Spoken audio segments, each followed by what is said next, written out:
Ողջույն սիրելի հայրենակիցներ, այսօր մենք դատական ակտերի հարկադիր կատարման ծառայության շենքի մոտ ենք եւ ճիշտ է եղանակային պայմանները այնքան էլ բարենպաստ չեն, բայց շատ կարեւոր թեմայով ենք հավաքվել։ Եթե դուք այցելեք օրինակ դատական ակտերի հարկադիր ծառայության աճուրների կայքը եւ տեսնեք մեր ժողովրդից ինչքան բան է բռնագանձվում եւ աճուրդով վաճառվում, երբ որ մարդիկ իրենց տանը ուղակի ապրում են, բայց տունը վաճառքի է դրված, եւ որ մարդիկ ուղակի տեղյակ չեն, բայց հետախուզման մեջ գտնվող գույք ունեն։ Օրինակ մեքենա վարում ես, մեկ էլ պարեկները կանգնեցնում են եւ ասում են ձեր մեքենան հետախուզվում։ Հետո պարզվում է որ ինչ որ մի 5000 դրամի պատճառով այս մարմինը բնականաբար երեք բարձրագույն դատական խորհրդի մոտ էինք, այսինքն դատարանների բացակայության եւ դատական վերահսկողության բացակայության պատճառով, իրական արդարադատության բացակայության պատճառով, կտեսնես որ այս մարմինը հետախուզում է հայտարարել քո մեքենան։ Այս մարմինը 5000 դրամի պատճառով, ասենք, բանկային հաշիվների վրա արգելանքներ ա դրել։ Տեսեք ինչ տեղի ունեցավ։ Մեր երկրում մի մեծ ռեֆորմ եղավ։ Էլեկտրոնային համակարգով արգելանքներ են դրվում մեր բոլորի բանկային հաշիվների վրա։ Սակայն երբ որ դուք վճարում եք, կամ օրինակ կարող է վճարել եք, բայց երկրորդ անգամ եք տուգանվել, նույն վճարած տուգանքի համար, հետագայում որպեսզի դուք դրա հետևից գնաք եւ ասեք ես արդեն դա վճարել էի, դուք սխալ եք ինձ նորից բռնագանձել ինձ այս գումարը հետ տվեք, այդտեղ էլեկտրոնային համակարգ չկա։ Այդտեղ քաղաքացին գալիս է այս շենք ու ասնում նվաստացման process-ներով, զանգում թեժգից, դիմում ես մարմնին տարբեր ձևերով եւ դեգերում ես մարմնի մոտ, որ իր հաշիվները արգելանքից հանվեն։ Սա ինչի մասին է խոսքը գնում։ Այսինքն ոչ թե մարդն է կենտրոնական արժեք Հայաստանի Հանրապետությունում, այլ շարունակում է մարդը մնալ տուգանքի մատերիալ, մարդուն տուգանում են, եղածը բռնագանձում են, գույքը խլում են եւ պետություն չկա որ այդ մարդուն պաշտպանի։ Պետություն չկա որ իր քաղաքացու կողքը կանգնի։ Եվ ես դիմում եմ մեր բոլոր քաղաքացիներին։ Ես ուզում եմ ձեզ ասել, որ հունիսի 7-ին դուք ունեք հնարավորություն այս սարսափը կասեցնելու եւ փոխելու այս ամեն ինչը։ Երբ որ ձեր բանկային հաշիվները ապօրինի կերպով արգելանքների տակ չեն հայտնվի։ Ձեր մեքենան, ձեր գույքը չի հետախուզվի այս համակարգի կողմից։ Որովհետեւ այս համակարգը ամբողջությամբ պետքա փոխել, ոչ թե բարեփոխել, փոխել։ Հիշում եք Վրաստանում, երբ որ Սաակաշվիլին եկավ իշխանության, մի օրում բարեկային ծառայությունը լուծարեց իր երկրի։ Մի օրում բոլոր բանը, ասենց ասած, գայիշնիկները դարձան գործազուրկ։ Որովհետև մարդիկ ուղղակի հոգնել էին այդ այլանդակությունից, որը կար։ Հիմա ես ձեզ ասում եմ, հունիսի 7-ին դուք հնարավորություն ունեք մեկ օրում այս ամեն ինչը կանգնեցնելու փոխելու, այս նվաստացումը կանգնեցնելու։ Եվ եթե դուք նայեք վիճակագրությունը,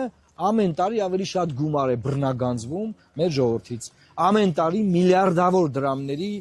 տուգանքներ է մեր ժողովուրդը վճարում։ Տուգանքը մեր պետական բյուջեում արդեն պլանավորված եկամտի աղբյուր է։ Հայաստանի Հանրապետության քաղաքացուն տուգանել է պլանավորված եկամտի աղբյուր է Հայաստանի Հանրապետությունում։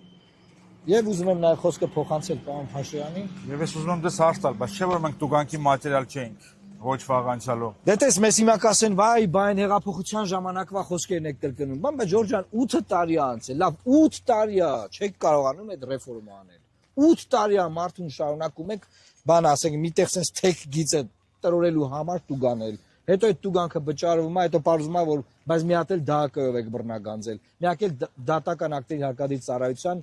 բանը, ծառայողական վճար եք դրել վրա, ո՞նց է կոչվում։ Այս խայտարակությունն է ժողովուրդ։ Հիմա բոլորը վերամբարձ բաներից են խոսում,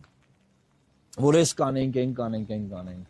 Ջորջ ջան, մեր ժողովրդին հանգիստ թողեք, թող ապրի։ Հանգիստ թողեք մարդկանց, այս այլանդակությունը դադարեցրեք։ Ես կարծում եմ խնդիրը մեր պետության սխալ բովանդակության մեջ է, մեր միջավայրը խարսխված է խիստ բևեռացված սոցիալական անարդարության վրա, որտեղ պետությունը չի կատարում իր գործառույթները քաղաքացիների նկատմամբ եւ պետությունը երկու գործառույթ է ըստ էության ունեցել՝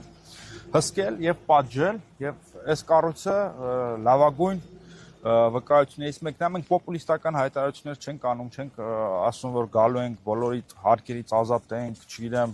բոլորի տուգանքները ջրենք, չէ, ուղղակի ուզում ենք փոխենք պետության բովանդակությունը եւ այս կառույցի բովանդակությունը, որպեսզի պետությունը այլևս չդիտարկվի որպես դահիճ պետություն եւ կարողանա իր պոզիտիվ պարտականությունները կատարել քաղաքացիների նկատմամբ, որպեսզի մարդիկ կարողանան հաղթահարել այս ծանր սոցիալական անարդարությունը։ Պետությունը չպետք է լինի դահիճ, պետությունը չպետք է իր միակ գործառույթը ունենա հսկելը եւ պատժելը։ Ես նաև ուզում եմ ավելացնել, որ շատ է չէ խոսվում, մարդն է պետության համար, Այլ ոչ թե։ թե պետությունը մարդու։ Հիմա հասկանանք։ Հիմա այս պարագայում մարդը է քաղաքացին։ Դու գանվում, չէ, հետո բարձում է, որ սխալ է դու գանվել, ինչ պետք է անի։ Քաղաքացին պետքա բողոքներ գրի, դիմի դատարան, փաստաբան վարձի, վազի այնտեղ բան անի, բայց դու գանվելուց այդ էլեկտրոնային համակարգով իր արշիվների վրա արգելանք դնելուց պետություն կա, չէ, պետությունն է, չէ, դա արել։ Հիմա պետություն մարդու կողքին կանգնելու ես, թե չես կանգնելու։ Մենք քաղաքացուն ասում ենք, հունիսի 7-ին ձեր քվեարկությամբ վերցնելով 19 քվեաթերթիկը դուք ունենալու եք պետություն, որը լինելու է մարդու համար։ Ոչ թե մարդն է լինելու պետության համար որպես բան։ Տուգանքի մատերիալ կամ որպես գույքը, տունը, եղածը բռնագանձելու մատերիալ։ Սրա մասին էր այսօրվա մեր ուղերձը։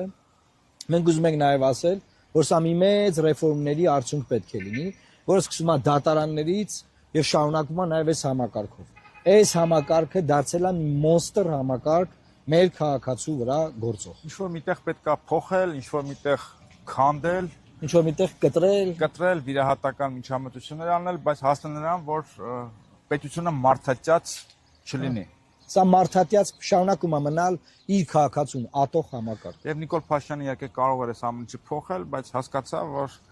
ինչի որ փոխի, եթե կարող է գալ ինքը նստել եւ վայելել։ Սիրելի հայրենակիցներ, այսօր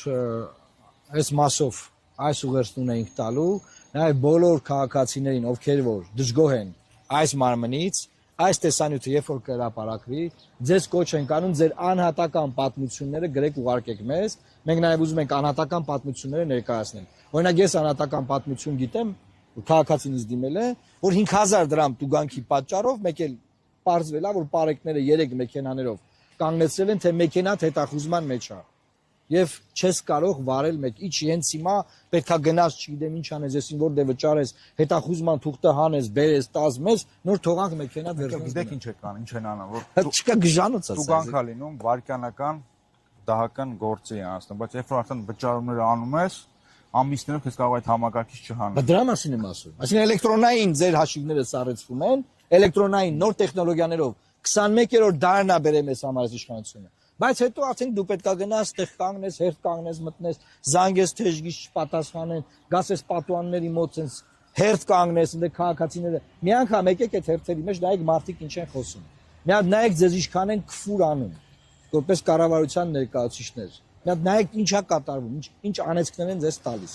Ասենք, բա դուք չեք մտածում այդ ամեն ինչը մի օր շտկելու մասին, էլի։ Թե այտենց 7 միլիոն դրամ պարգևավճար ստանալով է։ Նախարարը ասեմ նաև Արտադրության նախարարը այսօրվա միակ նախարարն էր, որ ասաց հարկերը հանած մոտավորապես 7 միլիոն նոր տարում փող եմ ստացել որպես պարգևավճար։ Ապրի։ Դե այդ եք դուք։ Ասենք, այնպես նախարարներն ասում են բան անենք։ Ասում են բան կլինի։ Հայտարարագիրս կլինի կնայենք, բայց Արտադրության նախարարը դուք որս կառավարությունում է աշխատում, սա էլ ասեմ։ 2 ամիս դահակայի պատճառով աշխատավարձ չեմ կարող ասել ստանալ, որտեղ Սերժ Սարգսյանի ոստիկանությունը այնքան էր ինձ բերման ենթարկել։ Տուգանքները չէի մուծել։